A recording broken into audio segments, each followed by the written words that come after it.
On va aller voir tout ce qui est fertilité féminine, donc endométriose, ovaires polykystiques, voire plus, là, parce que tu m'avais annoncé un peu ça. On va parler aussi de fertilité masculine. On va parler aussi de tout ce qui est vie antérieure aussi, qui peut occasionner des problèmes de fertilité. Là, tu m'as donné un exemple d'une femme qui avait fait une dizaine de fausses couches. Je trouve ça assez... Juste la mâchoire m'en est tombée quand tu l'as parlé. Là, tu l'as pas vu, mais ça faisait un peu le loup de Tex Avery, avec la mâchoire qui tombe. Oh my God, ok, qu'est-ce qui se passe? Et donc justement, et puis on va conclure un peu sur ce que tu vois le plus souvent qui pose des problèmes de fertilité, voire même des choses où des fois c'est on a absorbé le traumatisme de quelqu'un d'autre de notre famille sans l'avoir vécu et ça nous pose des problèmes de fertilité. Donc là, quand tu m'as dit ça, j'ai fait ok, ouais là c'est pas mal plus compliqué que ce que je pensais.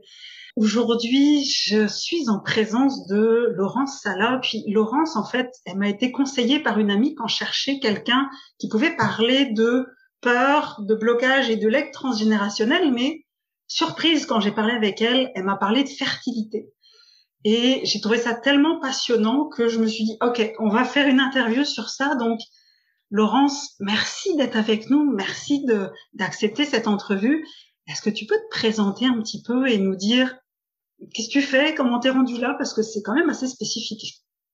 Ben déjà, merci Blandine de m'avoir invitée. C'est un honneur de pouvoir partager en fait mon parcours de femme parce que je suis certaine que ça peut résonner avec d'autres parcours de femmes et d'hommes, de couples sur ce chemin de la fertilité. Puis vous allez voir que tout est lié entre le transgénérationnel et la fertilité. Alors, ben moi en fait, ce qui m'a emmenée là, j'ai une maîtrise en communication. J'ai travaillé une petite dizaine d'années dans des grosses corporations. En fait, j'étais responsable communication externe. Donc, j'ai une autre carrière avant d'être devenue naturopathe. Quand je suis arrivée au Québec il y a 8 ans, qui est mon pays de cœur, en fait, ma mère vient d'ici. Donc, j'ai toute ma lignée maternelle qui est au Québec. C'était une évidence que j'allais traverser pour de bon un jour. Et ben, en fait, j'ai découvert le métier de la naturo et j'étais pas du tout... Moi, j'étais jamais allée voir un ostéo, jamais voir une naturo, un acupuncteur. En France, j'étais en région parisienne et Paris. Ça n'a pas été présenté sur mon parcours pour X raisons. Puis, peu importe, en fait, c'est le Québec qui m'a amené à découvrir ces métiers pour prendre soin de soi. Donc, je suis allée voir une naturo parce que je faisais trop de stress dans la recherche d'emploi et que là, elle m'a ouvert les portes en grand, m'a prêté des livres, etc. Et 2 mois plus tard, 3 mois plus tard, j'étais inscrite sur les bancs de l'école, en fait, ici au Québec, pour devenir naturopathe. Et puis, la vie a fait qu'au travers de mes études, on avait le désir d'un enfant avec mon conjoint. Et que, nous, on était sûrs que ça serait comme tout le monde. J'arrête la pilule et je tombe enceinte, quoi. Enfin, c'est comme ça que ça marche. Le classique. Et en fait, non, ça n'a pas été ça pour nous. On a fait plusieurs fausses couches. Puis ça a été hyper déstabilisant parce que la première fausse couche, moi, on m'a dit, mais c'est normal, ça arrive à toutes les femmes, vous inquiétez pas. Déjà, je dis bien, ça arrive à toutes les femmes. Et c'est le couple qui vit la fertilité, c'est pas juste la femme là. Donc, donc comment on met de la pression aussi sur le corps des femmes. Puis moi, j'ai remis ça dans les mains des médecins. Je les voyais comme des dieux. Puis je me suis rendu compte que ils sont pas des dieux. Ils font ce qu'ils peuvent avec les outils qu'ils ont, et que ils ont. La science explique des choses, beaucoup de choses, mais pas tout. Et la vie a fait que j'en ai fait une deuxième de fausse couche. Et puis là, on m'a dit, c'est pas parce que tu manges de la papaye que tu vas réussir à devenir mère. Et je remercie aujourd'hui ce gynécologue de m'avoir dit ça parce que ça a drivé une colère à l'intérieur de moi en disant, toi, je vais te montrer que je vais être mère un jour là, tu sais, puis que je vais y arriver. Et bingo, en fait, j'ai fait 6 mois où j'ai nettoyé mon corps, j'ai pris soin de moi, en fait, beaucoup, beaucoup, beaucoup. Anna s'est accrochée et j'ai donné naissance pour la première fois, donc le 15 juillet 2015, à une merveilleuse petite fille. Mais pas d'explication pour les 2 premières fausses couches. Puis il est arrivé un malheur. On a perdu Raphaël à 18 semaines de grossesse.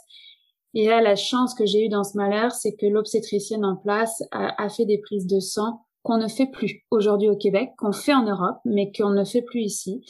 Okay. Pour X raisons scientifiques derrière ça, là.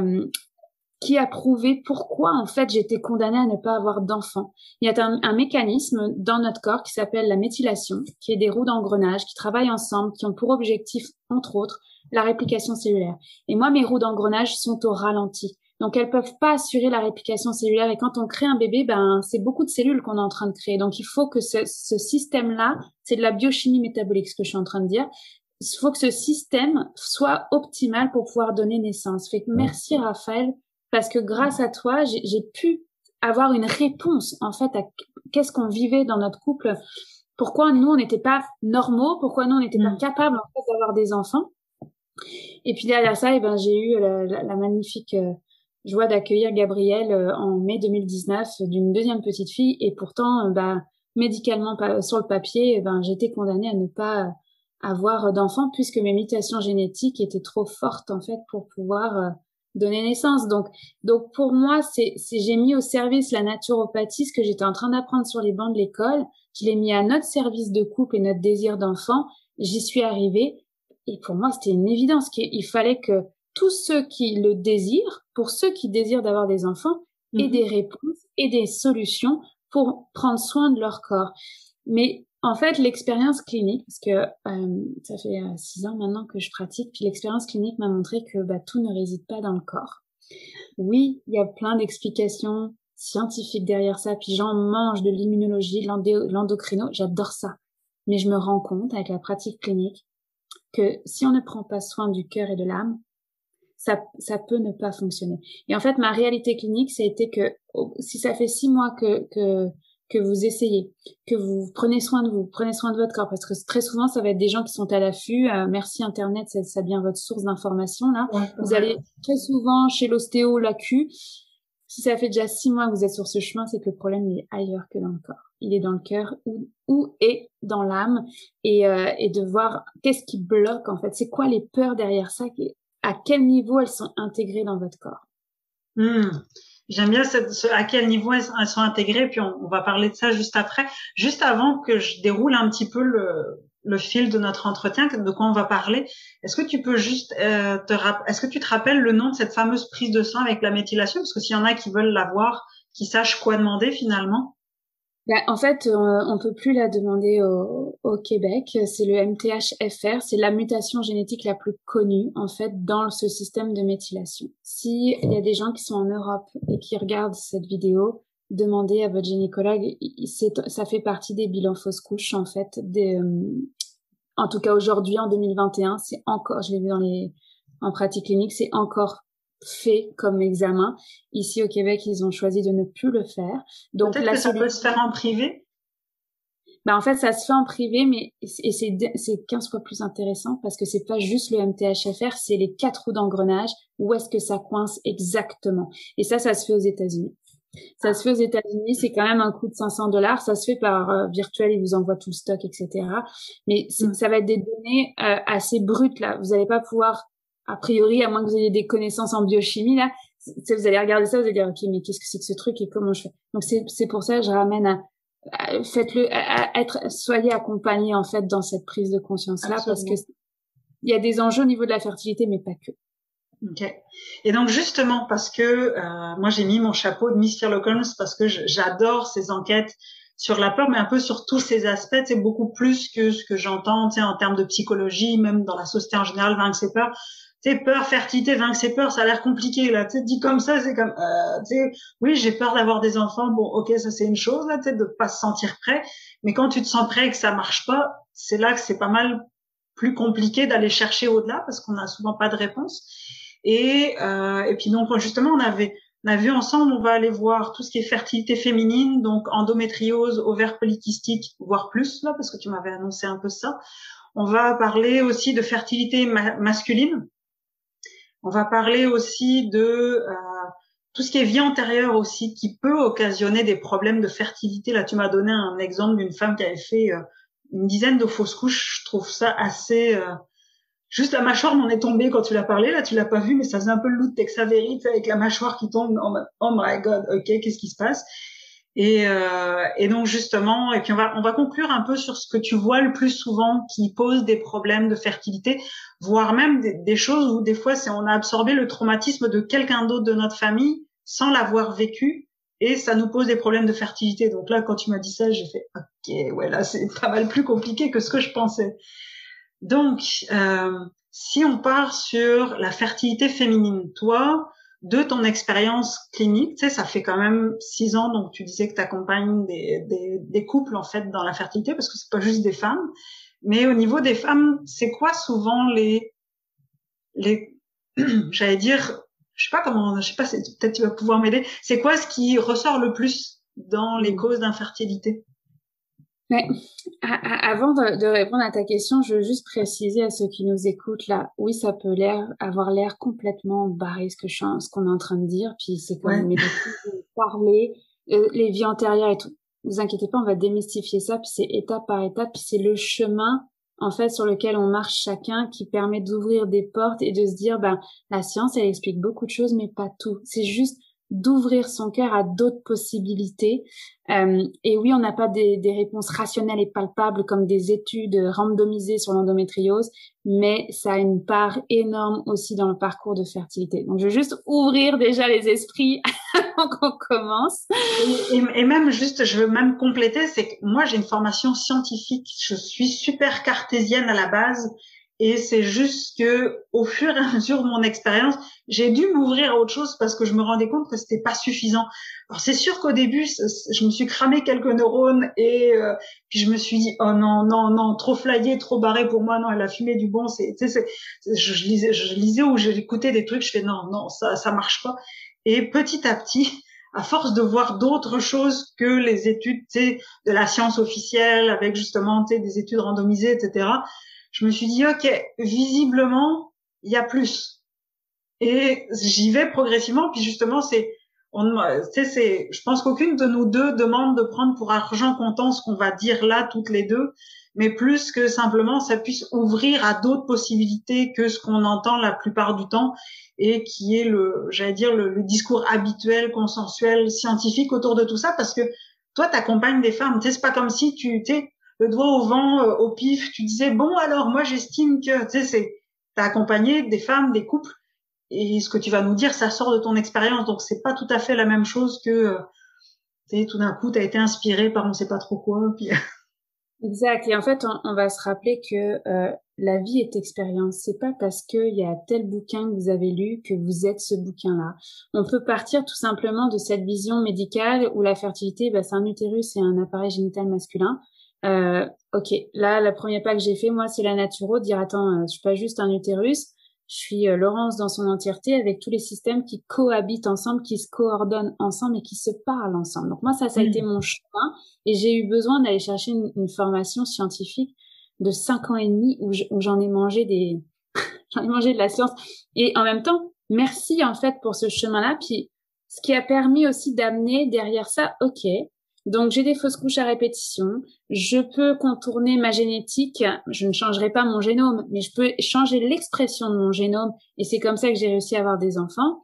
Fine. Mais derrière ça, c'est quoi là les enjeux au-delà de moi, ma petite personne? Est-ce que dans ma famille, il y a eu des problèmes de fertilité? Il y a eu une de mes tantes qui a eu des fausses couches, effectivement, à répétition. C'est tout ce qu'il y avait, moi, dans ma famille. Donc, ça a été un chemin. Donc, la vie est expérience. Ouvrez juste votre cœur aujourd'hui, puis accueillez. Vous allez voir, il y a peut-être des choses qui vont résonner avec vous ou pas. Et puis, bah, faites vos chemins et c'est pas grave et tout va bien. Donc, voilà. Donc, pour revenir à ta question sur la fertilité féminine. Si je prends l'approche du corps, ce que j'ai vu le plus, moi, c'est le syndrome d'ovaire polykystique et l'endométriose. Effectivement, ça, c'est quand on a la joie d'avoir un diagnostic, parce que très souvent, ben, c'est infertilité inexpliquée. On ne sait pas pourquoi. Tout est là, tout est beau, mais sur le papier médical, en tout cas, il n'y a pas d'explication en fait à un problème de fertilité.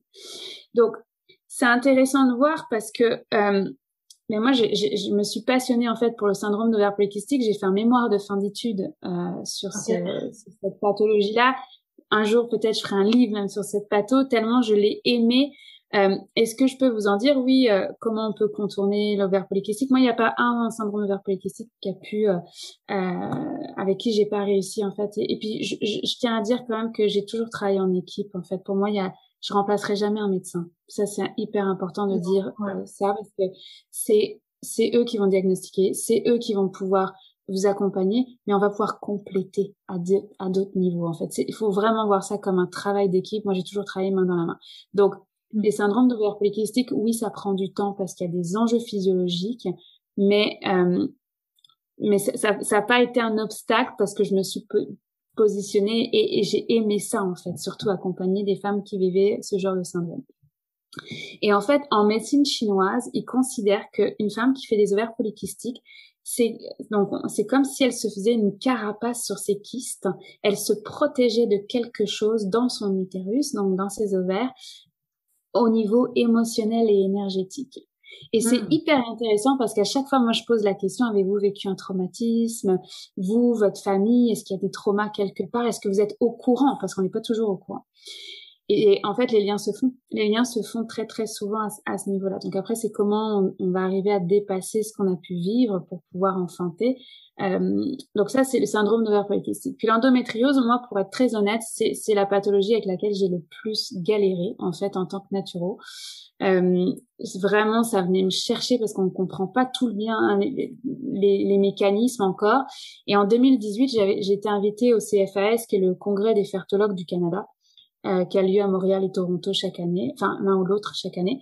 Et j'ai eu la joie d'y aller et en fait, il y avait une conférence qui était donnée par donc un médecin et le titre c'était Essayons de comprendre l'endométriose ensemble. Et moi, ça m'avait tellement enlevé de pression en fait en disant ok, on sait pas tout, tu sais, oui les études ont bougé depuis 2018, mais quand même, tu vois. Puis moi, l'endométriose, ça a toujours été un travail d'équipe avec les médecins. Ça a été fécondation in vitro.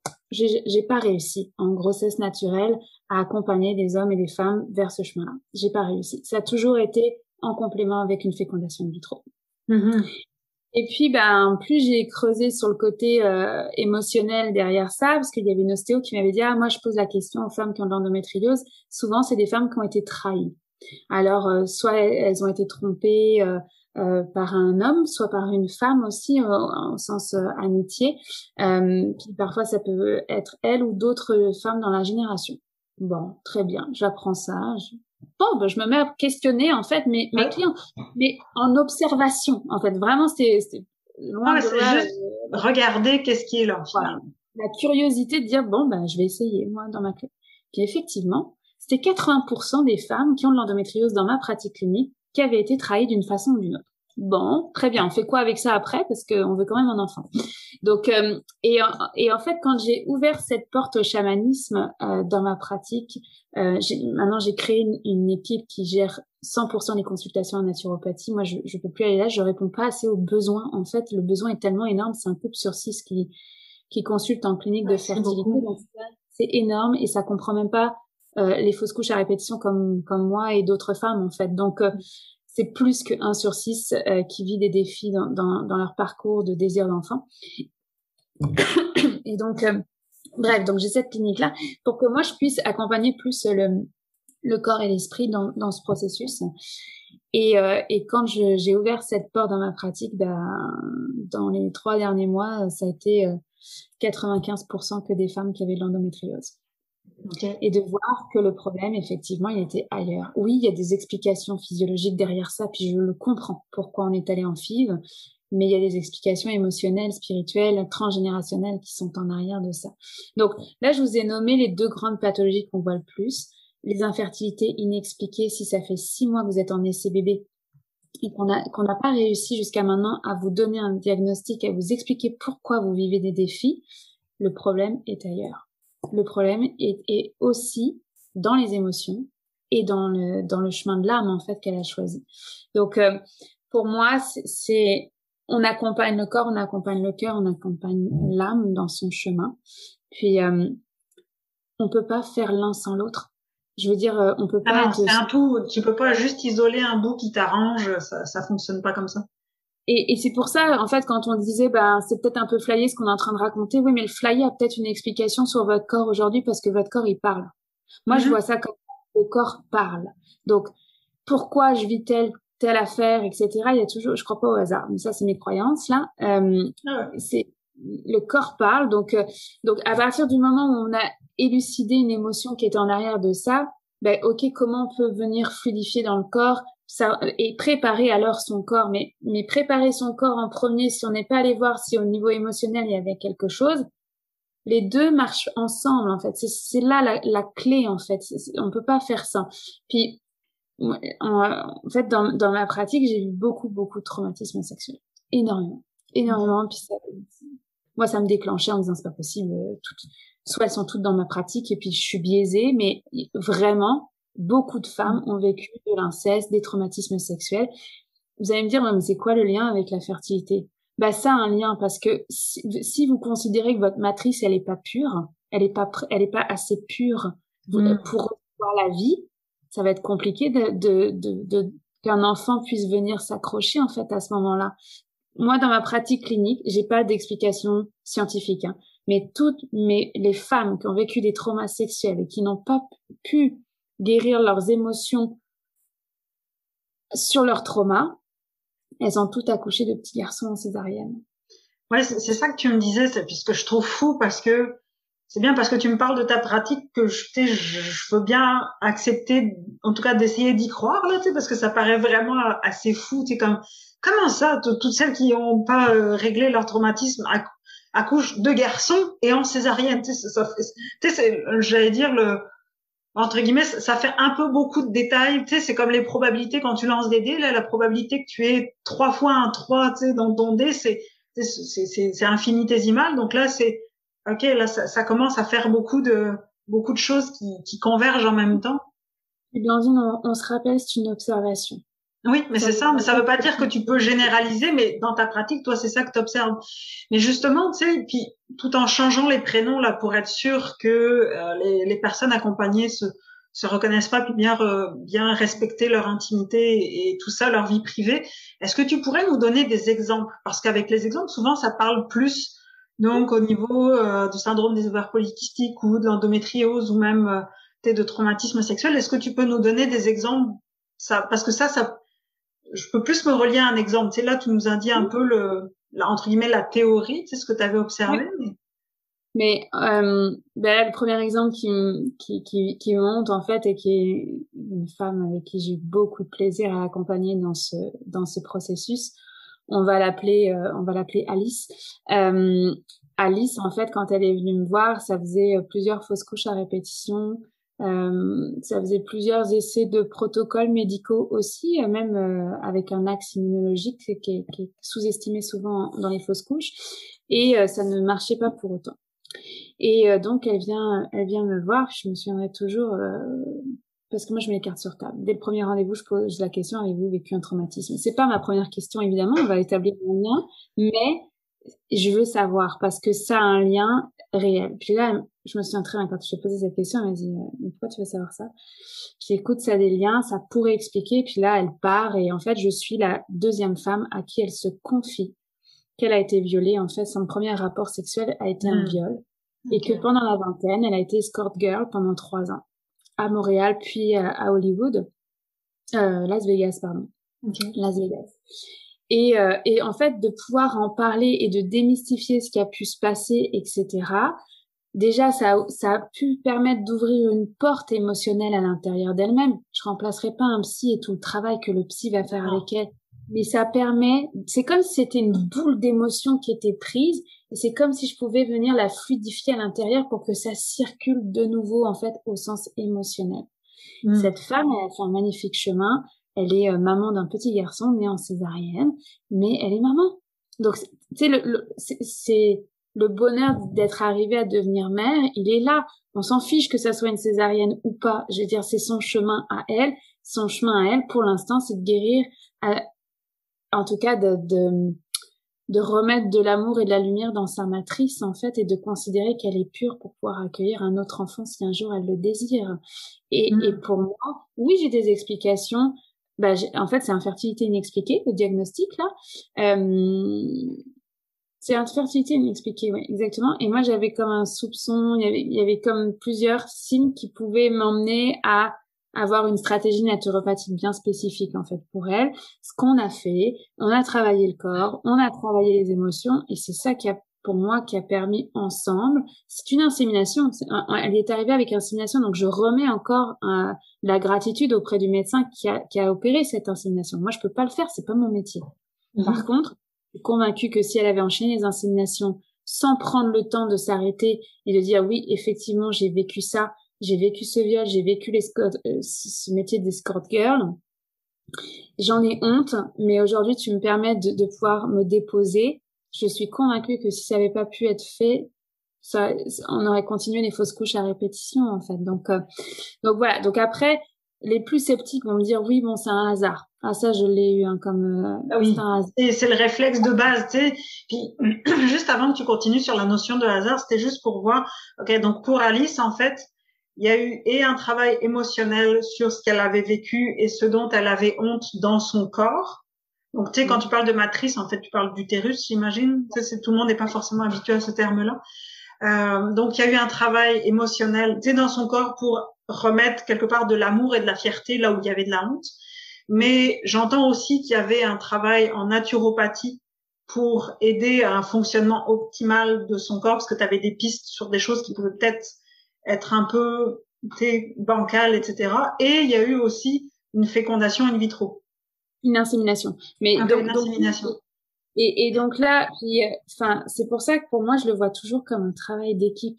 Déjà, la première personne qui est responsable de sa fertilité, c'est vous. Hein. Il y a personne d'autre. Pardon. Il y a personne d'autre qui est responsable que vous de votre fertilité. Donc après, il va y avoir des helpers. Il va y avoir un médecin qui va pouvoir mettre des diagnostics ou pas, qui va pouvoir faire des interventions ou pas. Tu sais, pour moi, c'est pas blanc ou noir là. J'ai toujours travaillé en équipe. J'ai travaillé pendant 1 an et demi dans une clinique de fertilité avec ma casquette de communication, ce qui m'a permis de voir comment ça se passe de l'autre côté. Puis c'était magique en fait de pouvoir créer ces liens-là et de dire ok oui, mais ça s'arrête pas juste à une insémination à répétition là. C'est qu'est-ce qui se passe là, tu sais. Donc oui, c'est pas juste des hormones, un corps que tu piques pour produire davantage d'ovules, machin, etc. C'est pas parce que souvent c'est un peu mécanique là, la fertilité. De ce que j'ai entendu dans les cliniques de fertilité, les femmes ont, enfin de ce que j'ai entendu, notamment une femme qui m'en parlait, elle avait un peu l'impression d'être dépossédée de son corps, tu sais. Donc non, mais elles sont dépossédées de leur corps, elles ont l'impression d'être des numéros, il y a pas de soutien émotionnel. Ils ont tellement de clientes, en fait, et de clients qu'ils ont la main sur la porte et ça dure 2 minutes. Donc, il faut que tu aies pensé à tes questions. Donc là, les seules sources d'informations que ces femmes ont, parce que souvent, c'est les femmes qui vont chercher sur Internet et dans les groupes Facebook de fertilité. Mais on s'entend que c'est pas les plus scientifiques forcément qui sont dans ces groupes-là. Donc, c'est démystifier que le protocole de l'une, c'est pas forcément le bon pour toi, en fait. Donc ce soutien-là, il n'existe pas. Aujourd'hui, pour avoir un premier rendez-vous en clinique de fertilité, c'est 6 à 18 mois d'attente. Ouf. Donc, tu rajoutes tes 1 an, en fait, t'es pas supposé avoir un rendez-vous en clinique de fertilité si ça fait pas 1 an que tu essayes, toi, avec ton conjoint, et déjà. Donc, t'as déjà 1 an où t'as essayé. Bon, là, tu te mets en route, tu vas prendre un rendez-vous. Ok, je vous prends le pire cas, c'est 18 mois à Sherbrooke. C'est 6 mois à Montréal, ça dépend des cliniques, etc. Puis là, c'est arrivé là la semaine dernière à une de mes clientes. Elle est déjà patiente donc d'une clinique de fertilité à Montréal. Elle a eu un protocole pour 3 inséminations parce que c'est un protocole unique pour 3 inséminations. Puis si ça marche pas, on va changer de protocole médical. Elle a fait ces 3 inséminations avec son protocole, ça n'a pas marché. Rendez-vous de suivi pour pouvoir avoir un nouveau protocole, c'est 3 mois d'attente. Ouais. Mais là, le problème, c'est qu'on n'est plus des femmes de 20 ans qui essayent d'avoir des enfants. Puis, de toute façon, c'est simple. C'est soit on est trop vieille, soit on est trop grosse, soit c'est fini, c'est des dons d'ovocytes, etc. Donc, tu sais, c'est comme attention aux mots qu'on choisit en tant que thérapeute et professionnel de santé parce que ça reste des hommes et des femmes qui vivent des émotions très difficiles dans ce processus-là. Ouais. Et il y a des yo-yo en plus avec les hormones, avec les déceptions, avec les espoirs, déception, espoir, déception, c'est hyper dur pour le coup. Les femmes pleurent quand elles ont leur menstruation parce qu'elles n'ont pas réussi à être enceintes. Donc, et quand on a ce protocole-là, ça marche et que c'est une grossesse biochimique, ah ben, tout l'espoir est embarqué, puis finalement, tu redrops derrière. Qui est là pour les ramasser? S'ils font pas cette démarche-là, les couples, d'aller chercher de l'aide, moi, c'est le plus grand apprentissage de la fertilité et de l'accouchement de ma première fille, c'est être fort, c'est savoir demander de l'aide. C'est pas de rester dans son coin. Rester dans son coin, c'est tellement un sujet tabou. 50% de mes clients en parlent autour d'eux, 50% n'en parlent pas. Donc, tu côtoies des gens qui vivent peut-être des problèmes de fertilité, mais tu le sais pas. Puis tu vas voir super déplacé. Bon alors, quand est-ce que vous y mettez, quand est-ce que vous allez avoir un petit enfant, tu sais, ça fait peut-être 7 ans qu'ils sont à côté de toi puis qui cheminent sur la fertilité. Fait que attention aux mots qu'on choisit. dans l'entourage, dans les professionnels de santé, dans les thérapeutes.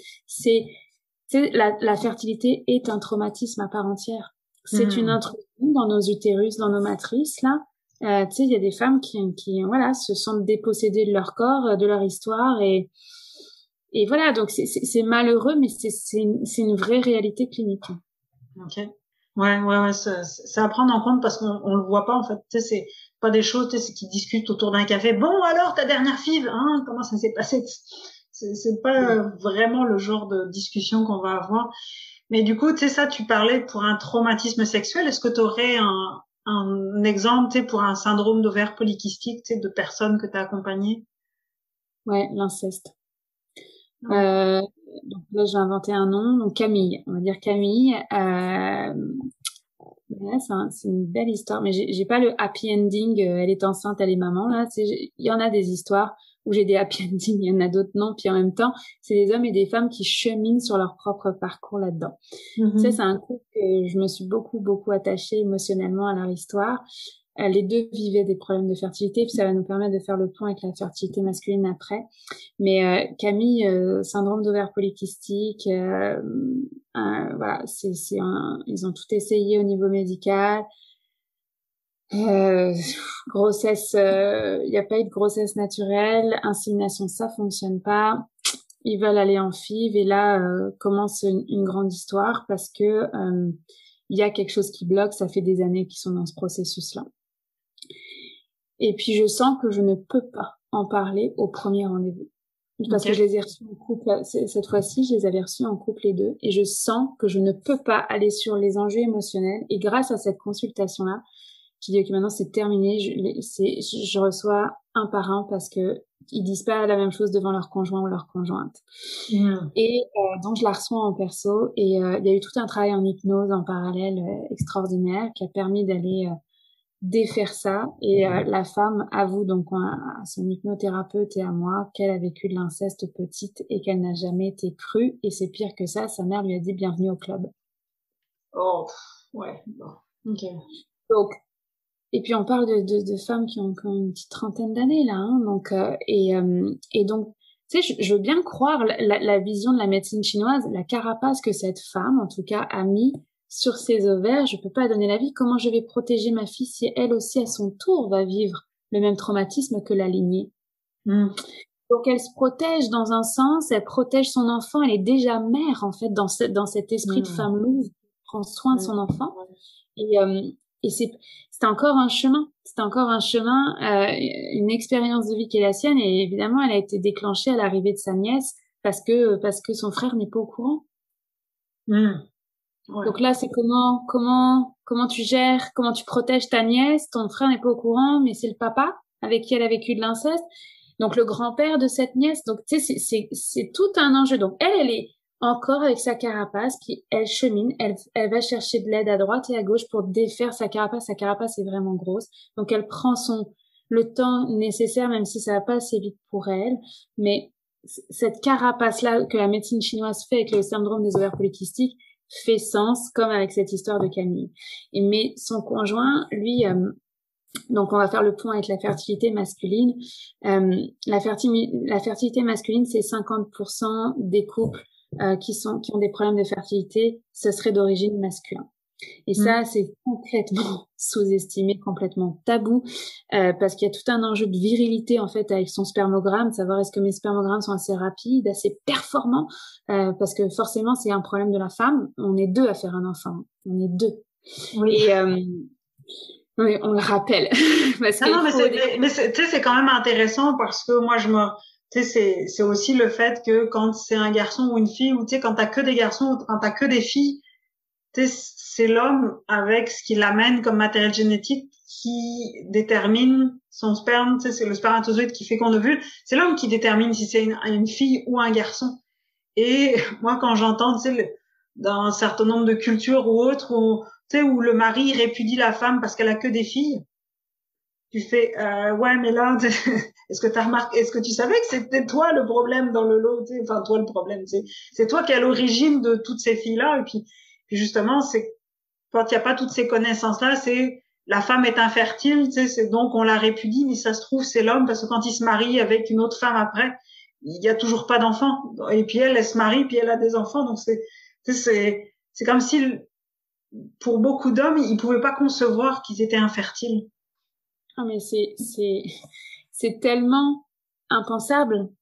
C'est tellement pas possible, en fait, dans leur tête que quand les spermogrammes tombent, il y a une période de déni. Ils se sont trompés d'échantillon. Je vais aller refaire un autre spermogramme, etc. Puis, le spermogramme est un outil de diagnostic fait par les médecins, on va le rappeler. Ils ont un autre examen qui s'appelle la fragmentation ADN, puis je vais en parler parce que c'est moins systématique dans les dossiers des clients. En fait, le spermogramme permet de voir le nombre de spermatozoïdes, la mobilité et la forme. Donc ça, c'est les 3 enjeux qu'on peut voir avec un spermogramme.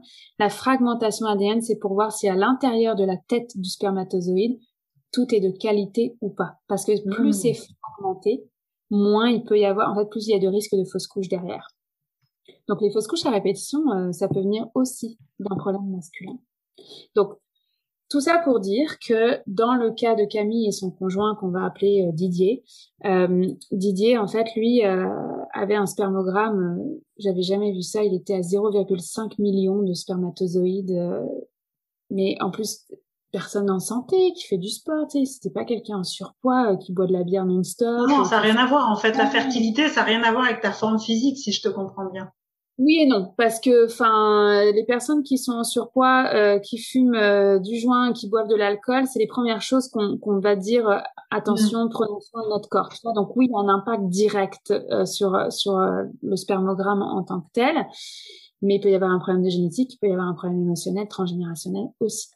Et là, donc ce spermogramme, quand j'ai vu ça, j'ai dit non mais qu'est-ce que je fais avec ça? Moi, je sais pas quoi, enfin 0,5 million, ok, il en faut un pour aller en fécondation in vitro, qui soit en santé, mais pourquoi cet homme-là vit ça à moins de 40 ans? Et puis le chemin a fait que en fait ça a été un super duo, et ça je vais le nommer pour ceux qui nous écouteront et qui vivent des problèmes de difficultés, enfin des difficultés en fertilité. Mes meilleurs succès, ça a été le combo naturopathie et ostéopathie pour les femmes, et naturopathie et acupuncture pour les hommes. Et donc cet homme-là a été accompagné par acupuncteur et hypnose sur ce qu'il vivait en fait. Puis on est arrivé à 10 millions. Et pour lui, c'était énorme de passer de 0,5 à 10 millions en fait de spermatozoïdes. Donc et puis tout le travail en fait qui permettait de comprendre c'était quoi, pourquoi lui il pourrait pas donner la vie en fait. C'est quoi son rapport au masculin, de devenir père. Tu sais, on se rend pas compte à quel point c'est une transformation en fait, c'est la naissance d'un parent aussi, c'est pas juste la naissance d'un enfant. Oui. Donc quel modèle on devient, qui on est, en fait, qui on est et quel modèle on devient et qu'est-ce qu'on veut transmettre à nos enfants. Puis c'est pas forcément des questions qu'on peut se poser en amont. Moi ça m'a explosé la figure 3 mois après l'accouchement de ma fille. Ouais. Bon, voilà, c'est commun, tu vois. Et en même temps, j'honore ce chemin-là parce que j'en serais pas là aujourd'hui, c'est sûr. Et donc, ce fameux Didier, avec l'hypnose, on a pu remonter à ce que, au 4e mois de sa propre grossesse, sa maman avait été violentée par son père, en fait, avait reçu un coup dans le ventre. Donc, toute une tristesse, une culpabilité qui portait sur ses épaules depuis la nuit des temps, créer une peur et un blocage de créer la vie à son tour, en fait. Donc, oui, on a pu travailler avec l'acupuncture, oui, on a travaillé dans le corps avec la naturo, mais sans hypnose et soins énergétiques qu'il a fait à côté, et sans la fécondation in vitro et la magie des médecins, on serait pas aujourd'hui à l'étape de la FIV pour ce couple-là. Donc, comme je disais, encore le happy ending, j'espère sincèrement un jour célébrer avec eux, sortir le champagne, qu'ils vont l'avoir. Il y a tellement cette notion de, ils le méritent. Tous les couples méritent, en fait, de devenir parents s'ils le désirent. Donc, la fertilité masculine, elle se joue à plein de niveaux. Puis je vais vous donner un deuxième exemple, et là je suis pas dans le corps, je suis vraiment dans l'émotionnel et le spirituel. Okay. Un homme qui est déjà papa d'une petite fille, on va l'appeler Jérôme. Jérôme est papa d'une petite fille de 3 ans. Ça s'est super bien passé, pas de problème de fertilité, bon, une grossesse, un accouchement avec des apprentissages au travers de cet accouchement-là. Mais ça, c'est ce qu'on appelle l'infertilité secondaire. Donc pour ça, les médecins sont très, bon, ça devrait marcher, un petit coup d'hormone, ça va marcher là. Tu sais, donc parce que c'est comme un peu spécial que ça ne fonctionne pas. Bon, cet homme-là vient me voir en soin chamanique, donc un soin énergétique. Moi, je ferme les yeux, je suis avec le tambour et je deviens en fait un canal pour aller chercher l'information qui est bloquée en fait pour pouvoir justement refluidifier l'intérieur du corps. Ça peut se faire, c'est des soins collectifs ou des soins privés là. Et en fait, donc cet homme-là, je le connais ni d'Ève ni d'Adam. Ok, j'ai pas d'a priori. Moi, je veux en savoir le moins possible parce que sinon, je vais être trop influencée justement. Je veux pas avoir de filtre. Donc moi, je vis ce processus avec lui. Puis là, je me rends compte que bon, c'est un homme qui vient d'Afrique de l'Ouest. En fait, il est comme plusieurs pays dans les générations. Père, grand-père viennent de Mali, Burkina et Côte d'Ivoire. Et en fait, on contacte avec son âme. Il y a 13 générations au-dessus de lui. Donc 13, d'accord? 13 générations au-dessus de lui. Ça fait du monde. Ça fait du monde, hein. Il y a un homme en fait qui s'est échappé et qui a vécu une malédiction en fait comme d'un sorcier, d'un gourou là, tu sais, dans ces pays-là parfois il pouvait y avoir en tout cas à cette époque-là de la magie noire et moi sur le coup j'étais un peu apeurée hein quand même parce que j'étais comme qu'est-ce que c'est que ce truc et en fait il y avait une malédiction sur la génération des hommes. Donc, il avait condamné sur les 13 générations, les 12 générations suivantes, que tous les hommes qui étaient là ne seraient pas dans leur plein pouvoir, dans leur plein potentiel, seraient dans la peur et dans le blocage de donner la vie. Et en fait, ben c'est un petit garçon qui s'en vient pour ce couple-là. Donc lui, il avait décidé que ben il y en aurait pas en fait de malédiction sur ses épaules, que ça s'arrêtait à partir de lui. Mais ça là, c'est quelque chose de complètement flyé ce que je suis en train de vous dire. Mais sincèrement, c'est ce qu'on a vécu dans le soin énergétique pour lui. On a dégagé, c'était un lien d'acier. En fait, c'est des cordons éthériques. Vous irez lire là-dessus. C'est des cordons éthériques. Éthérique, on va dire, ça serait dans l'invisible. Énergétique dans l'invisible. Exactement. Les cordons énergétiques. Et moi, quand je les vois dans les soins chamaniques, c'est des cordons qui sont en acier. Donc, ça te retient dans ta peur et ton blocage. Tant que ce lien d'acier n'a pas été coupé, n'a pas été défait, ben, c'est plus compliqué. Fait qu'on est venu faire ça. On est venu travailler ça au mois de juin ou mai. Puis cet homme-là, ben oui, il travaille sa spermatogénèse à fond dans le corps pour les 3 mois qui viennent. On aura un happy ending, j'en suis convaincue, d'ici la fin de l'année.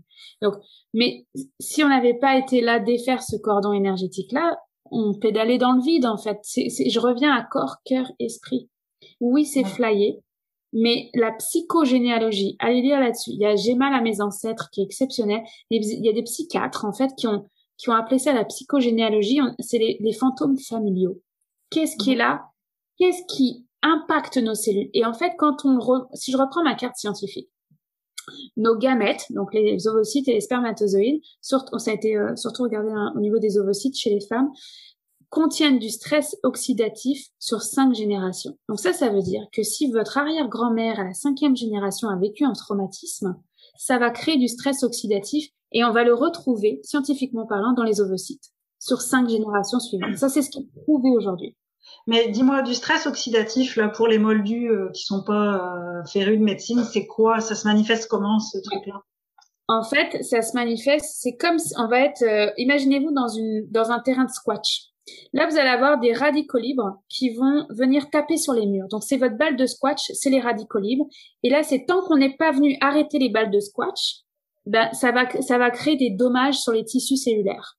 Donc, si ça continue, en fait, comme ça, et les radicaux libres peuvent se présenter, en fait, sous la forme, enfin, suite à un traumatisme émotionnel, suite à un excès de malbouffe, un excès de sport, le tabac, l'alcool, tout ça, ça peut créer en fait du stress oxydatif et ça vient entraver la bonne qualité des ovules derrière. Donc en fait, juste pour essayer de traduire un peu ce que tu dis, parce que je veux m'assurer que tous ceux et celles qui nous écoutent comprennent, les radicaux libres, c'est des choses qui oxydent justement, c'est des molécules qui vont oxyder. Et en fait, c'est comme si quand il y avait un traumatisme ou des excès, en fait, finalement, tu sais, c'est l'excès de trop de mauvaise nourriture, trop de sport, etc.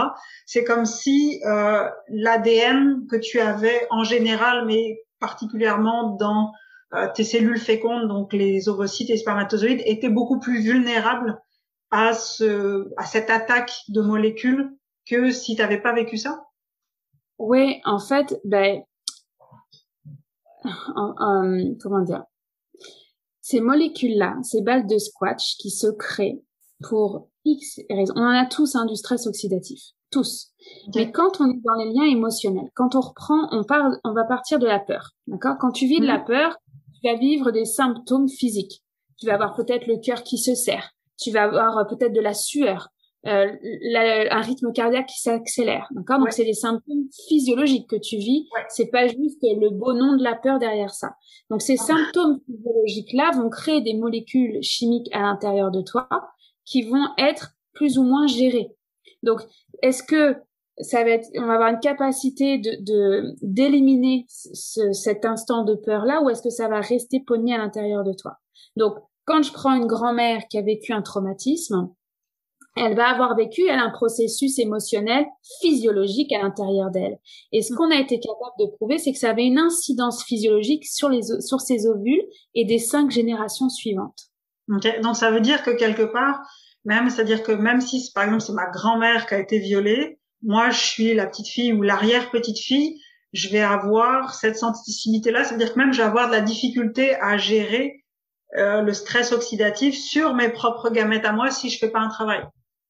En fait, tu pars avec des ovocytes qui sont déjà peut-être plus ou moins endommagés. Mais le problème, c'est qu'on ne pourra savoir si nos ovocytes sont endommagés. C'est une fécondation in vitro. Donc, personne va là jusqu'à ce qu'on soit obligé d'y aller parce que ça vaut quand même $10 000 une FIV. Donc, on le sait pas. Et puis, est-ce qu'on le sait vraiment si notre grand-mère de la 5e génération a vécu un traumatisme sexuel? À part les soins énergétiques, ou à moins que ça ait été nommé dans une famille, mais c'est quand même des sujets hyper tabous. Donc, on part avec des ovocytes qui ont vécu ce qu'ils ont vécu, des traumatismes, du stress oxydatif, mais est-ce qu'il y en a un petit peu ou il y en a beaucoup du stress oxydatif? Donc, est-ce que je pars avec une belle qualité d'ovocytes ou pas? Et c'est là où, en fait, ça, c'est la réponse très scientifique du stress oxydatif. C'est mesurable, on le sait. Le syndrome d'ovaire polykystique, par exemple, les ovocytes sont pas souvent de bonne qualité. C'est ça qui entrave aussi la fécondité pour eux, enfin une belle fertilité pour eux. Donc, ça, c'est une réalité scientifique, ce que je suis en train de nommer.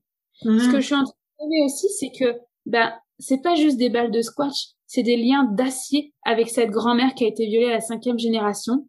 Et que, oui, on peut se défaire et qu'aujourd'hui, moi, les outils que je connais, c'est le transgénérationnel, c'est les soins énergétiques, c'est la psychogénéalogie, c'est l'hypnose. Il y a plein de techniques différentes pour aller défaire ça, mais qui ont une réelle incidence physique et émotionnelle et énergétique sur notre fertilité. Est-ce que dans ce cas-là, quand on fait ce genre de soins-là, énergétiques, justement chamaniques, émotionnels et tout ça, est-ce que ça peut enlever de l'oxydation sur les ovocytes et les rendre de meilleure qualité? Je sais pas, dans toi, ta pratique, est-ce que tu as eu l'impression que ça donnait ça ou pas spécialement? C'est une super question. Rien n'est prouvé. Okay. Rien n'est prouvé. On n'est pas dans des études randomisées comme ils ont pu faire pour d'autres problématiques. Donc, on n'a pas la preuve. C'est pour ça que c'est pas rationnel et palpable. Ça ne l'est pas. Et on ne cherche même pas, en fait, à l'avoir. C'est que, oui, dans ma pratique clinique, ces personnes à qui on a pu, en tout cas, créer cet espace émotionnel, donc d'enlever cette peur et de créer, d'enlever le lien aussi, etc. D'enlever ce lien-là, ce sont des gens qui ont fait un travail sur eux, qui ont accouché dans leur puissance, qui sont devenus parents. Oui, mais est-ce que je suis biaisée parce que j'ai une pratique clinique qui est particulière, d'accord? Donc, je peux pas commencer à faire des pourcentages et à large. Ça veut dire quoi sur toute la population? C'est impossible de faire ça aujourd'hui. C'est comme quand on me demande, OK, mais tes plantes médicinales en naturopathie, ça marche-tu vraiment? Alors oui, d'un point de vue empirique, en fait, on sait que ça fonctionne, mais d'un point de vue scientifique, je n'ai pas d'études PubMed qui vont me prouver que telle plante est extraordinaire. Alors, on commence, il y a des molécules, et ça demande des sous pour faire des études, et on met pas Oui, puis souvent c'est les grosses compagnies avec des médocs qui rapportent des millions qui ont l'argent pour faire les études. Mais ma question dans ce cas-là, c'est est-ce que t'as dans ta tête des exemples d'une femme par exemple qui avait des gamètes très oxydés, tu sais, où on lui disait que ses ovocytes étaient très oxydés parce qu'elle était allée faire une fécondation in vitro, et avec le travail que vous avez fait au niveau émotionnel, énergétique, karmique, c'est retrouver enceinte après, tu sais, où on lui aurait dit genre, même pas en rêve, tu peux tomber enceinte parce que tes ovocytes sont trop oxydés. Et après le travail que vous avez fait, ça a été possible pour elle. Ça veut pas dire que c'est possible pour tout le monde, mais tu sais, c'est pour juste voir si ça laisse un petit espoir. Alors ça, c'est l'histoire, je vais inventer des noms, de Elodie et Nick, on va dire ça. Okay. C'est important, en fait, de rendre ça anonyme pour l'intégrité. C'est à eux de s'ils veulent partager leur histoire ou pas. Moi, c'est un exercice. Donc, Elodie et Nick, c'est leur histoire. Elodie, ils ont tous les deux moins de 30 ans ou 29 et 31, un truc comme ça. Donc, ils sont jeunes, ils sont en santé. C'est des gens qui sont pas du tout en surpoids, qui fument pas ni le joint ni la cigarette. Une bière aux 2 semaines peut-être pour Nick, mais voilà. Ouais, ça va, quoi. Et puis, donc, je reçois Elodie en premier dans ma pratique clinique, là, en cliente. Et donc, je m'aperçois donc qu'elle a vécu de l'inceste. Donc, elle est pas au Québec pour rien. Elle a déménagé d'Europe pour être ici, puis vivre sa propre vie. Puis c'est très, très confrontant, en fait, à chaque fois qu'elle revoit son papa. Son papa remet ça sur la table, demande pardon. Donc, lui vit toute sa culpabilité de père, mais en même temps, c'est le trauma qu'elle a vécu. Et puis... on questionne. Je dis, oh là là, clinique de fertilité, va voir un médecin, je veux des diagnostics, je veux voir, là, tu sais, c'est quoi leur avis, parce que moi, je veux travailler en équipe. Et qu'ils sont allés voir, puis effectivement, il y avait un problème au niveau de la thyroïde. Donc, là, ça a fait comme, problème de la thyroïde, problème au niveau des surrénales. Madame, franchement, vous allez en don d'ovocytes, parce que là, c'est quand même complexe, votre dossier médical. Là, ça fait comme, ok, attends, avant d'aller en don d'ovocytes, ça veut dire que tu vas prendre les ovules d'une autre femme. Ce n'est pas ton enfant au niveau génome, d'accord? Donc, c'est un processus psychologique aussi. Ouais. Et là, je reçois son conjoint, donc Nick vient me voir, puis les spermogrammes sont beaux, puis comme il a 30 ans, qu'il fume pas, il est pas en surpoids, il est sportif, on va pas plus loin. Et je creuse, en fait, pour voir est-ce que lui, ses roues d'engrenage marchent bien, parce que ça marche aussi autant pour les hommes que pour les femmes. Puis je dis, il y a quelque chose... ça se pourrait que ça soit pas optimal. Puis ça serait intéressant, discute en fait avec ton médecin pour compléter est-ce qu'un spermogramme, pas un spermogramme, une fragmentation ADN nous donnerait plus d'éléments de réponse. Donc, ils font une fragmentation ADN avec son médecin qui dit oui, effectivement, on peut aussi regarder de ce côté-là. Et là, c'est la pire fragmentation ADN que j'ai jamais vue, c'est 68%. Donc ça veut dire que c'est en répétition. Ça veut dire que le jour où elle sera enceinte, c'est condamné à ne pas avoir un enfant. Vaut mieux aller en don de sperme. Donc là, on parle à des jeunes de 30 ans, don d'ovule, don de sperme. Je dis, écoute, Nick, donne-moi 3 mois. Voilà, je te fais un protocole de naturo. Lui, il n'avait pas vécu de traumatisme émotionnel, en tout cas, lui, en tant qu'être. J'ai pas été voir dans ses lignées à lui.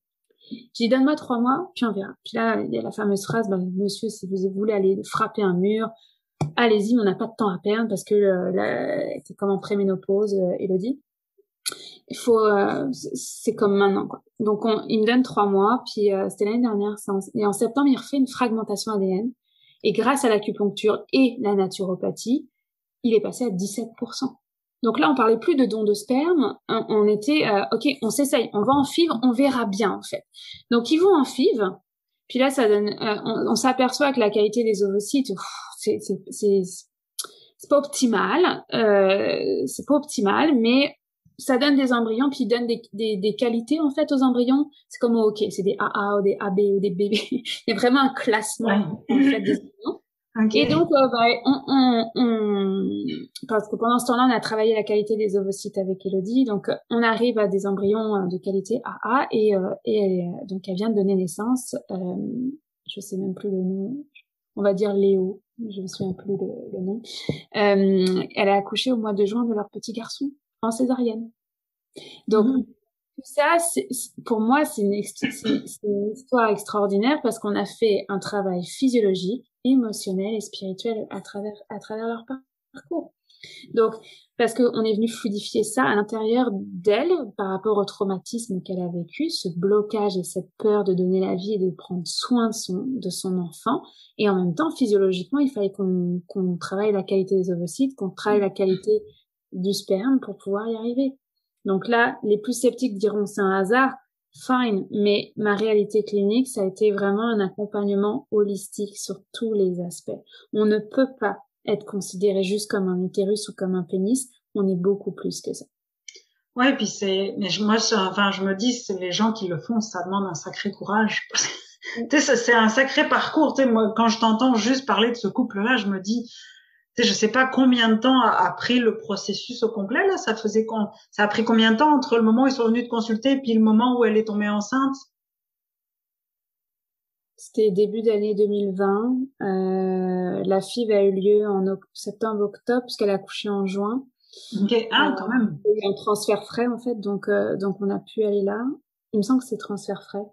Mais en tout cas, du premier rendez-vous à son bébé dans les bras, c'est moins d'un an et demi. Non, mais enfin, dans ce cas-là, c'est beaucoup plus rapide que ce que je pensais. Vu tout ce que tu as dit, j'étais en train de me dire... Ça dépend des couples. Moi, ma moyenne, c'est 6-9 mois pour que la femme soit enceinte. Donc là, si on compte cette femme-là, on compte pas l'arrivée dans ses bras, là, si on compte jusqu'à ce qu'elle soit enceinte, c'est 9 mois. C'est 6 à 9 mois. 6 à 9 mois, c'est quand on est beaucoup, beaucoup dans le corps et dans le cœur. Et quand ça fait 6-9 mois que vous êtes suivi à droite ou à gauche et qu'on n'a pas encore délié ce qui était là, c'est que ça se passe au niveau de l'âme, en fait. Ok. Ouais, parce qu'en fait, donc, si ça avait été plus long, tu sais, s'il y avait eu plus d'embûches, tu sais, s'il y avait eu comme, mettons, tu sais, la FIV marche pas, etc., c'est là que tu serais allé voir au niveau de là? Oui. Okay. Oui, parce que ça a été un chemin pour moi déjà d'ouvrir cette porte-là, d'assumer que je pouvais être à la fois très scientifique et très spirituelle. Tu sais, souvent c'est opposé, mais pourtant ça peut être complémentaire. Ça peut être complémentaire énormément. Donc, tu sais, moi, ça a été un chemin aussi d'accompagner mes petits couples jusque-là, tu vois. Et puis, tu sais, d'ouvrir déjà la porte des cœurs, c'est quelque chose. Donc, ouvrir la porte de l'âme, c'en est une autre. Donc, c'est chacun a son propre chemin. Aujourd'hui, moi, j'ai une équipe extraordinaire sur qui je me base pour le corps. Mais le cœur et l'âme, c'est là où c'est ma contribution au monde, en fait. Je veux ouvrir les cœurs, je veux que qu'on puisse vivre en harmonie, en union, en fait, à l'intérieur de soi, en fait, pour après construire un monde meilleur, construire ces modèles de parents qu'on veut être avec toute cette bienveillance et faire peut-être autrement que ce qu'on a reçu comme modèle. Ça veut pas dire que tout était nul. Mais il y a des choses qu'on peut changer, qu'on peut améliorer de génération en génération. Ouais, puis tu sais, je pensais à ce qu'on avait dit là, juste parce que je vois le temps qui défile, puis je me disais, tu sais, juste pour pas que celles qui souffrent d'endométriose se sentent un peu laissées pour compte, parce qu'on en a parlé un petit peu, mais est-ce que rapidement tu pourrais, avant qu'on passe justement aux histoires de vie antérieure, voire même de femmes qui se sont fait retirer leur utérus, puis qu'il est quand même encore là énergétiquement, on peut quand même encore travailler dessus. L'endométriose, est-ce que tu aurais un exemple comme ça de justement pour avoir une idée de quoi ça pourrait venir? Ben justement, moi l'endométriose, j'ai bloqué au niveau naturopathie. Soutenir le corps, ça suffisait pas. Ouvrir les cœurs, ça suffisait pas non plus. Donc puis déjà, rien que de le formuler comme ça, c'est merci à toutes ces femmes qui avaient de l'endométriose d'être venues me voir parce que ça a pu me permettre d'ouvrir pleinement cette porte, de dire ok, ça va au-delà du corps et du cœur, au-delà de l'émotionnel, au-delà des pleurs et des peurs et des blocages en fait, et donc d'aller pouvoir creuser à fond au niveau de l'âme. Et en fait, dans les cas d'endométriose, je vais vous donner l'exemple de Jessica. Jessica me consulte depuis l'étranger, depuis l'Australie, et Jessica infertilité inexpliquée, puis de fil en aiguille, on creuse puis on s'aperçoit qu'elle a de l'endométriose. Bon, soutien dans le corps pas suffisant, ouverture des cœurs, elle n'a pas vécu de trauma sexuel, elle n'a pas vécu de trauma tout court. Bon, la fertilité est quand même un trauma en soi dans tout ce parcours-là, ça fait des années. Mais tu sais, ça paraît moins évident que d'autres cas. Et puis dans la famille, en tout cas pas connu de traumatisme sexuel au niveau de sa mère, ses grands-mères, etc. Donc on part en soins chamaniques ensemble. On part en soins chamaniques. Puis là, moi, elle m'avait rien dit de tout ça. Je savais, enfin, je ferme les yeux et on voyage ensemble. On quitte le monde du rationnel pour aller voir qu'est-ce qui est là, qu'est-ce que l'âme veut nous dire, qu'est-ce qui veut être ramené à la conscience. Et on se retrouve dans un soin énergétique vraiment puissant au milieu de l'Australie, à Uluru, en fait, cette grosse pierre au milieu de nowhere, là. La grosse montagne rouge sacrée. Ouais. On se retrouve là, donc dans ce haut lieu vibratoire que je n'ai jamais visité. D'accord, j'ai pas eu la chance encore d'aller en Australie. Donc on s'en va là, cérémonie chamanique, on est accueilli par un peuple autochtone de là-bas et la pierre s'ouvre en deux et à l'intérieur de cette pierre, on se retrouve dans un oasis, on se retrouve en connexion avec la source, avec la connexion des possibles, on va dire ça comme ça. Et là, j'ai un petit garçon qui se présente parce que en fait, c'est ça. En 2018, j'ai eu ce rêve qui m'a dit tu es une passeuse d'âme et moi ça m'a pris du temps à accueillir ce don-là et de dire ok comment j'intègre en fait comment j'aide les bébés à s'incarner, c'est ça en fait ce qui est là en fait. Et donc ce petit garçon se présente, donc je sais qu'elle va être enceinte bientôt et je m'en vais le voir. Il était près d'un arbre, elle était en train de prendre cette source de lumière et d'amour dans une cascade et là il me dit traumatisme sexuel. Je dis bon, ok. Donc là, je demande à la femme, je dis, est-ce que tu as vécu un trauma sexuel? Non. Puis là, elle explose en larmes. Je dis, qu'est-ce qui se passe? Elle me dit, ma cousine a vécu un traumatisme sexuel, j'avais 7 ans. Je lui ai dit, j'ai encore des frissons. C'est parce que en médecine chinoise, on considère qu'on change de cycle de la féminité tous les 7 ans. Donc, il y a une coupure à ces 7 ans à elle, parce que dans les mots qui ont été choisis à ce moment-là, c'était peut-être pas les plus adéquates pour expliquer c'est quoi un inceste, c'est quoi le traumatisme sexuel et qu'elle est en sécurité et que c'est pas son histoire, que c'est pas sa relation aux hommes. Mais elle, ça l'a bloqué toute sa vie dans la relation aux hommes, sa sexualité, cette vision en tout cas de la peur en fait associée à la fertilité, etc. Tout était imbriqué. Et là, je m'aperçois grâce à ce soin-là que cette femme a fait de l'endométriose parce que elle a intégré une peur qui n'était pas la sienne. Ce n'est pas son histoire, c'est celle de sa cousine. Oh. Et donc, l'homme, ce grand-père, est arrivé. Il y avait un lien d'acier, effectivement, entre elle et lui.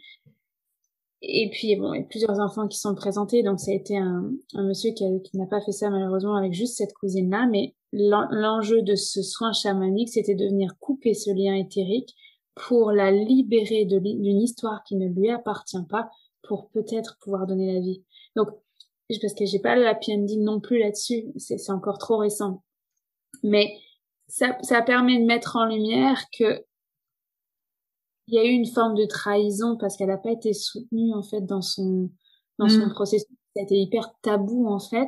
Puis elle a intégré ça comme une petite fille de 7 ans. Les hommes sont mal, les hommes peuvent violer, les hommes peuvent être violents. Tu sais, et donc elle a intégré ça, mais tellement dans ses cellules qu'elle a fait une barrière en fait physiologique. Moi, souvent dans les soins chamaniques de l'utérus, je vois des barbelés au niveau du col de l'utérus parce que je suis très médecine chinoise ce matin avec toi, mais la médecine chinoise considère que le col de l'utérus c'est le chakra du cœur. Donc, tout ce que tu as vécu au niveau émotionnel se retrouve dans ton col de l'utérus. Donc, c'est pas rare que dans les soins chamaniques, l'entrée de la matrice de l'utérus soit des barbelés, en fait. Donc, comment on vient défaire ces barbelés? Comment on vient accéder à cette information, couper les liens dont on n'a plus besoin pour pouvoir continuer son propre chemin. Et quand bien même cette femme, un jour, ne serait pas mère, je sais qu'elle va vivre plus de légèreté et de liberté dans sa sexualité. Ouais, clairement. Ça ne peut pas faire de mal, en fait. Faut le voir comme ça. Non, clairement. Et donc, juste pour terminer sur ce sujet de l'endométriose, est-ce que toi, t'as remarqué dans ce que tu accueilles comme femmes qui viennent te voir que c'est souvent des peurs qui ne leur appartiennent pas ou c'est au-delà de ça, c'est juste quelque chose qui est au niveau de l'âme, puis peu importe l'origine? En fait, très, très, très souvent, puis c'est pas que pour l'endométriose, ça se joue pas, en tout cas, au niveau en tout cas, ça dépend, mais ça, c'est pas elles qui l'ont vécu, le trauma, c'est pas leur mère, mais très souvent, c'est les grands-mères. Il y a un lien énorme avec nos grands-mères, et particulièrement notre grand-mère maternelle. Ok. Grand-mère paternelle aussi, ça peut être aussi du côté paternel, mais il y a quelque chose au niveau des grands-mères qui est assez impressionnant. J'ai pas d'explication plus que ça, mais oui, c'est quelque chose qu'on voit souvent. Ok. Wow. Et justement, tu sais, c'est parce que bon, là, on parle vraiment de filiation, tu sais, génétique. Justement, à un moment donné, là, tu m'as parlé de vie antérieure et que ça pouvait poser des problèmes. Puis t'avais cette histoire assez frappante là d'une femme qui avait fait au moins une dizaine de fausses couches là. Est-ce que tu peux nous en dire plus parce que je sais pas, mais moi clairement il y a mon cerveau qui bug là, donc je veux bien que tu m'expliques un peu. On va être avec les gens qui bug comme toi, puis c'est parfait. Puis c'est pour ça que je vous dis que ça a pris du temps moi à faire ce processus-là, à assumer que je pouvais accéder à ces cartes-là parce que c'est pas du tout de la biochimie comme je peux vous raconter la méthylation là. Donc, mais on est un tout. Donc, en fait, l'exemple que je t'ai donné, donc c'est une femme, on va l'appeler Mélissa. Mélissa qui m'appelle fausse couche à répétition, 13 fausses couches. Et là, j'ai fait, ok, non, moi, j'ai jamais vu ça, là, 13 fausses couches. Moi, déjà, je me considère, tu vois, avec 3 fausses couches, un avortement, je trouve que c'était plus mes 2 grossesses de filles. Tu sais, j'étais comme, ok, c'est pas mal. Et là, 13 fausses couches. Je me dis, mais comment cette femme déjà peut vivre? Tu vois, comment elle peut se sentir à l'intérieur d'elle-même, en fait, tu vois, avec 13 passages, en fait. Et donc, cette femme-là, elle a creusé au niveau médical. Elle a creusé au niveau des thérapeutes X ou Y, tu vois. Et donc là, elle en arrive au point, non mais là, faut que je veux consulter en énergétique. Il y a quelque chose, c'est pas possible. Très bien. Moi, la façon dont ça se passe, c'est que je prends mon tambour, je prends différents instruments de musique, on ferme les yeux ensemble, puis les choses se placent. C'est des visions qui se placent. C'est pas mon mental qui parle. Moi, je suis juste un canal. À ce moment-là, je connais pas les gens forcément de leur histoire, d'où ça vient, etc. Je pars juste avec cette information-là. Problème de fertilité, fausse couche à répétition, 13 fausses couches. Ok. Donc, les visions vont se placer, en fait, soit on est amené dans un soin chamanique de l'utérus, parce que très souvent, c'est ça, besoin de guérison émotionnelle et spirituelle, en fait. C'est comme des mémoires qui viennent s'ouvrir. C'est comme un rideau de théâtre qui va s'ouvrir, puis la vision apparaît. La mémoire a besoin d'être ramenée à la conscience pour, justement, mettre de la conscience sur ce qui est en train de se jouer. Et cette femme-là, on n'était pas du tout dans les lignées, l'impact du stress oxydatif et compagnie. Là, on était loin, loin, loin de là. On s'est retrouvé dans une vie antérieure. Et donc là, je me souviens très bien, parce qu'il y a des fois, en fait, la plupart du temps, j'oublie, parce qu'il faut que j'oublie, dans le sens où moi, je suis un canal, sinon, je vais absorber tout ça. Et il y a quelques histoires qui m'ont tellement marqué que je les ai encore en tête. Ouais, je comprends. Et cette histoire-là m'a beaucoup marquée, donc c'est sûr que je l'ai encore. Et donc on se retrouve dans un orphelinat / église avec un cimetière à côté. Puis je vois des bébés qui sont déposés devant la porte en fait de cet orphelinat, de cette église-là. Et puis je vois les bonnes sœurs qui récupèrent les bébés. Ça c'est comme des bébés légitimes qui sont donnés en pensant qu'ils vont être à l'orphelinat, redonnés à d'autres parents ou pas. Et en tout cas ils feront leur chemin de vie, mais il dépose ces enfants-là. Et donc je vois la vie antérieure de cette femme-là. Donc je sais plus, j'ai dit Jessica, je crois. Mélissa. Mélissa. Donc je vois Mélissa dans une vie antérieure qui est nonne et qui accueille et prend ces bébés-là et qui en fait est l'assistante du prêtre. Et sa mission à elle, c'est juste horrible déjà de le nommer, mais c'est ce chemin-là, c'est d'étouffer les bébés, de les tuer et de les mettre dans une fosse septique à côté de l'église. Et donc moi je vois ça, puis c'est pour ça que je pense que je suis encore marquée, parce que c'est tout un jeu, moi, de remettre à la personne ce qui lui appartient, mais je revois ces gestes-là, puis c'était les larmes et les larmes et les larmes pour elle et pour moi, en fait, de prendre conscience que elle était en train de guérir une vie antérieure avec ce qu'elle vivait avec ses fausses couches à répétition. Puis je suis sûre qu'à l'intérieur de moi, il y a comme, il doit y avoir un mécanisme immunologique, il doit y avoir un problème de méthylation. Oui, c'est oui, la sûr. scientifique en toi peut pas s'empêcher de penser à des trucs, c'est normal. Et c'est normal. Et je suis sûre qu'il y a des enjeux aussi au niveau physiologique. Mais si on vient pas apporter de la lumière et de la conscience sur cette vie antérieure et de se demander pardon pour cette vie-là, bah oui, tout est lié en fait. Donc c'est se faire ce chemin-là. Donc là, ça a été la prise de conscience. Maintenant, on est dans le chemin du pardon, de se pardonner à soi-même, d'avoir été cette nonne-là au service d'un prêtre qui n'avait pas les bonnes intentions. Donc voilà. Donc quand je dis vraiment on accompagne corps, cœur et esprit, je ferai pas l'un et sans l'autre aujourd'hui. Et c'est pour ça d'ailleurs que tu vois en cet automne. Puis je leur donnerai peut-être là, mais maintenant moi c'est des cohortes, tu vois, où je reçois des couples ensemble dans ce processus du corps, du cœur et de l'esprit, parce que je n'y arrive plus au niveau individuel. On est trop nombreux à avoir ces problèmes de fertilité. Fait que là maintenant c'est en mode cohorte avec tout ce que j'ai appris des 6 dernières années pour pouvoir aller plus loin et donner la vie. Mais justement, puis d'ailleurs, tu sais, on va mettre vraiment tes infos dans les commentaires, tu sais, dans la zone de description de la vidéo, comme ça les gens qui l'écoutent pourront le voir, puis aller voir ce que tu proposes, etc. Mais tu sais, quand tu dis ça, tu sais, on est trop nombreux. Tu sais, je me rappelle quand on avait discuté toutes les deux, tu disais que aujourd'hui les enfants qui s'incarnent ne veulent plus toute cette espèce de bagage très lourd du passé.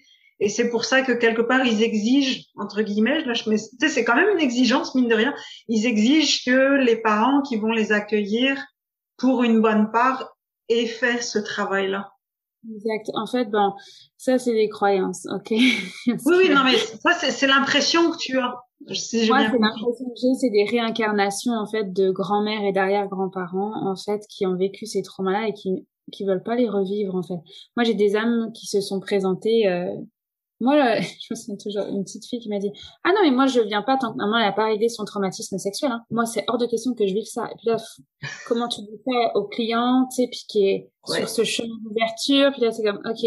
Ou tu vois dans le Tipeee parce que j'ai un Tipeee à la maison où j'ai fait des soins, j'ai un petit garçon qui se présente qui me dit ah non mais je suis là, hein, mais moi c'est pas mon père, donc le jour où elle le quittera j'arriverai quoi. Ok, ça, c'est comme, tu sais, comment tu deals avec ça? Mais moi, c'est ce que j'entends et ce que je vois, en fait. Donc, tu sais, quand on dit, il faut le voir pour le croire, bah oui, bah moi, moi, je suis rendue là. Je les vois, je les entends, donc je le crois, en fait. Donc, mais tu sais, c'est tout ce jeu-là, en fait. Donc, c'est, ce sont des croyances dans le sens où, bah, c'est ce que les âmes m'ont dit jusqu'à maintenant. Ça fait à peine 6 mois que j'ai ouvert pleinement cette porte-là où je l'assume et maintenant je peux venir le dire publiquement, tu vois, sur ta chaîne. C'est parce qu'il y a un devoir au nom de toutes ces femmes qui n'arrivent pas à avoir d'enfants. Je sais que vous pouvez avoir un enfant. Le travail intérieur est exigeant, c'est dur, on en pleure, mais c'est ô combien libérateur. Et je sais pertinemment que j'ai eu 2 filles avec mon conjoint, puisque nous sommes 2, les enfants sont des guides et que je ne serais pas devenue la femme et la thérapeute que je suis si je n'avais pas vécu ces problèmes de fertilité, si je n'avais pas eu un accouchement traumatique, puis un accouchement dans toute ma puissance à la maison sans péridurale, je ne serais pas cette thérapeute-là, en fait. Impossible. Et quand je regarde mes cas d'il y a 6 ans, je rigole en me disant c'était des cas super faciles. Oui, mais à l'époque, j'aurais pas pu tenir des espaces comme ça en fait pour des femmes qui vivent ces traumas-là. Aujourd'hui, je peux, puis j'en mange et j'adore ça en fait de pouvoir travailler en équipe avec Étincelle de vie, les femmes mes collègues qui gèrent le corps, puis moi je gère le cœur et l'esprit là, pour qu'ensemble on puisse aller plus loin et que vous soyez parents. C'est ma mission. Puis tu sais, moi j'aime ce que tu amènes là, tu sais, puis je pense que tu sais, justement on se dirige tranquillement vers la conclusion, même si je pense qu'il faudra qu'on rediscute à un autre moment pour les histoires d'utérus qui ont été enlevés, puis on peut quand même travailler au niveau énergétique là-dessus, parce que c'est quand même, tu sais, c'est pas rien, les femmes qui ont subi une hystérectomie, tu sais, c'est pas rien. Mais tu sais, justement, ce que tu dis, tu sais, ça m'amène tranquillement vers la conclusion, parce que je me dis, tu sais, c'est un chemin autant pour toi que pour les couples qui viennent te voir. Mais oui, complètement. Puis moi, je veux marcher ce chemin avec l'humilité parce que c'est trop facile, en fait, de tomber dans l'ego spirituel et je veux surtout pas aller là. En fait, moi, je me suis fait avoir par cet ego spirituel sur mon chemin. Aujourd'hui, ça me prend plusieurs références pour aller vers tel thérapeute qui fait des soins énergétiques parce qu'on vient jouer dans des corps subtils, puis c'est hyper important de marcher avec cette humilité-là. Moi, j'apprends et je sais que je veux voyager à travers le monde, je veux rencontrer des guérisseurs à droite et à gauche, comprendre comment eux ils font pour pouvoir encore plus contribuer au monde, en fait. Moi, c'est pas mon boulot, j'appelle pas ça un travail, ce que je fais. C'est pas un job. Mon meilleur salaire, c'est quand vous êtes devenus parents puis vous êtes heureux. C'est ça, ma job. Donc, mais comment j'emmène là? Bon, ben, ok. La naturopathie était un passage magnifique. Merci pour ce passage-là, hyper scientifique que j'ai adoré. Aujourd'hui, ce qui est le plus aligné et juste avec moi, c'est d'accompagner l'âme, accompagner le cœur au-delà des traumatismes qu'une personne a pu vivre. Et l'hystérectomie, juste pour glisser un mot, parce que là, on vient de lâcher une petite bombe en l'espace de quelques secondes. Je veux juste vous le dire. Moi, j'avais un a priori énorme en disant, bon, il n'y a plus d'utérus. Qu'est-ce que tu veux que je fasse? Un soin chamanique de l'utérus, quoi. Enfin, ça fait comme aucun sens. Ça marche pas, là, dans le rationnel. Dans le rationnel, ça marche pas. Donc, quand cette femme, parce que j'en ai eu deux maintenant, qui est venue me voir en disant, voilà, et qu'on m'emmène donc dans ce soin énergétique, ce qui se présente, les visions, c'est qu'on va dans un soin chamanique de l'utérus. J'ai appris grâce à cette femme, on va l'appeler Manon, j'ai appris grâce à Manon que il y avait une empreinte énergétique qui était encore pleinement là. On a encore accès pleinement à nos lignées et nos vies antérieures, même si physiquement dans la matière, il n'y a plus d'utérus. Fait que c'est possible de continuer à faire ce travail-là si une lignée s'arrête, parce que c'est que des garçons. Parce que hystérectomie, endométriose, impossible d'avoir des enfants, ça se peut que dans votre lignée, ça doive s'arrêter là. Et qu'on doit créer la vie avec un don d'ovocytes, un don de sperme, c'est comme un jeu de domino. Tant que dans la lignée, il y a quelqu'un qui vit un traumatisme, bon, bah, ça continue du domino en avant de nous, jusqu'à ce qu'il y en ait un qui dise, hey, une minute, moi, je vais changer de domino. Puis je vais créer un nouveau domino. C'est ça, le travail intérieur sur les lignées et justement ces vies antérieures-là. Oui, puis et justement, tu sais, ça peut être tellement varié, tu sais, le domino, puis tu sais, qu'est-ce qui a créé cet enchaînement-là, tu sais, je me rappelle quand je reprends mes notes parce que tu m'avais dit justement que tu sais, tu voyais beaucoup dans la famille, tu sais, les tabous, donc les incestes, les abus, etc. Tu parlais de vol d'enfants, tu parlais des enfants donnés aux frères ou sœurs qui étaient infertiles, donc en fait tu sais, moi, quand je t'écoute, ce que j'ai l'impression d'entendre, c'est juste la vie dans toutes ses formes et comment ça s'est manifesté de toutes les manières possibles et imaginables dans le passé ou encore dans le présent, parce que des fois, j'entends des histoires, j'ai l'impression, tu sais, je veux dire, si on la mettait en scène à la télé, on dirait maintenant, voyons, ça se peut pas. Et pourtant, ça se peut. Et donc, finalement, moi, j'ai l'impression que c'est une histoire de reprendre sa place dans la lignée et de couper ce qui a besoin d'être coupé qui entrave aujourd'hui et de se remettre, tu sais, donc, ok, qu'est-ce que j'ai envie de transmettre, qu'est-ce que j'ai envie d'amener, j'allais dire quel héritage j'ai envie de donner à mes enfants. Puis j'ai l'impression que c'est ça, toi, finalement, que tu permets de remettre en place dans tout ce travail-là que tu fais. J'irai même plus loin, c'est reprendre sa souveraineté, reprendre son pouvoir, en fait, parce que oui, ça a un impact sur nous. Mais est-ce qu'on doit rester là-dedans? Est-ce qu'on doit continuer, en fait, ces traumatismes de lignée en lignée? Au nom de mes filles, c'est sûr que moi, je veux pas. Je veux le meilleur pour mes enfants. Puis les 5 générations suivantes, j'ai un impact sur les 5 générations qui suivent, comme vous. Donc, c'est reprendre son pouvoir de dire, OK, ça a existé. Je prends conscience que ça a existé et que ça a un impact sur moi, physique, émotionnel, spirituel. Je me défais de ça, effectivement, je coupe avec ce dont je n'ai plus besoin. Je prends soin de mon corps pour pouvoir déjouer ma génétique et de créer un nouveau modèle, de créer un nouveau domino. Donc, pour moi, cette fameuse expression d'être à son plein potentiel, là, elle m'énerve parce que c'est comme, on l'entend un peu trop. Mais en même temps, c'est vrai.